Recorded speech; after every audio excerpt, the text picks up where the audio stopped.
Today we're talking about arrays, and arrays are basically special variables that can hold multiple values of the same type. So you reference an array with a name and then a left square bracket and an index value and a right square bracket. And there's two ways of creating arrays. There's actually more than two, but we're just hitting the basics today. The first way to create an array is a blank array, and that basically consists of a string with two empty square brackets and a name, and then an equal sign and a new and the same type of the array that you specified previously, which in this case is string, and then square brackets and the number of the elements that you want for the blank array. For instance, to get an array named people with 5 elements, you'd say string square bracket people equals new string square bracket 5, which is the number of elements, and then the elements within the string that you'd index with are numbered 0, 1, 2, 3, and 4 because the arrays are 0 based. For instance, if you wanted to assign a value to the 4th element in the array, you'd say people square bracket 3 square bracket equals John Connor, end quote. And you can also have arrays of different types. For instance, if you wanted to define an integer array of 5 values, you'd use essentially the same format but with int instead of string. And once again, you'd assign values by the name plus the index. So if you wanted to assign a value to the very first numbers element in the numbers array, you'd say numbers 0 equals 63. If you wanted to assign a value to the last element in the numbers array, you'd say numbers square bracket 4 square bracket equals 25. And the second way you can define an array is a lot easier if you know ahead of time what the data is. You can say array type square bracket then the name of the array, which is the same as previously, and then say equal and then a curly brace and initializer list of elements. So the initializer element 1 and then a comma, initializer element 2, comma, and then each of the other initializer in the list up to the last element that you want to initialize it with. For instance, in the string array, you could say string people and then John, Sarah, Cameron, Kyle, and Derek, and each of these values would be assigned to index 0, 1, 2, 3, and 4. Or you could say int square bracket numbers and then have an initializer list with 63, 110, 2, 3, and 5. And 63 would be assigned to the 0 element, 110 the 1 element, and so on. So in order to write a test program for this, we need a form with 2 buttons and a list box.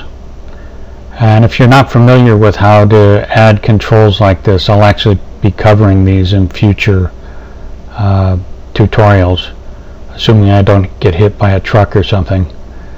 And the first button says display string array, which is the type of array we discussed first. And the next says display integer array, which is the type of array we discussed second.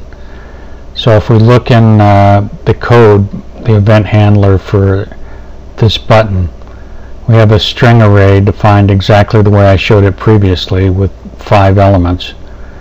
And then for the list box, which is named LBX array display, we say LBX array display dot items dot clear, which basically clears out the list box, clears all items out of the list box. And the reason we want to do this is we're going to run this twice, once for the strings and once for the integers. So the first time we wouldn't need to do this unless we ran them in a different order. But the second time we would. And then we have a for loop which says the predefined variable ix, defined here, is equal to 0, which is the number of the first element. And then we say continue looping until ix is less than the array dot length, which is a property of array which tells you how many members are in the array. So in this case it would be 5. So we're saying until ix is less than 5, so it goes 0, 1, 2, 3, 4 for each of the elements, because for the third member or third element of the for loop we have ix plus plus to auto increment it. And then within the loop we say listbox.items add, and we reference the array with people square bracket ix square bracket. So this is going to be people 0 the first time, people 1 the second time, people 2 the third time, and so on. So let's see how this works. We compile and run the program, and we press display string array, and we see each of the 5 elements in turn. So that worked. Now if we take a look at the event handler for index, it's essentially identical, except in this case we have initializer list defining 5 int elements, and we clear the list box out. We loop 0 through 4 in the for loop, and we do a list box items add to add items one at a time to the list box. In this case we're referencing the numbers array at index 0, 1, 2, 3, and 4.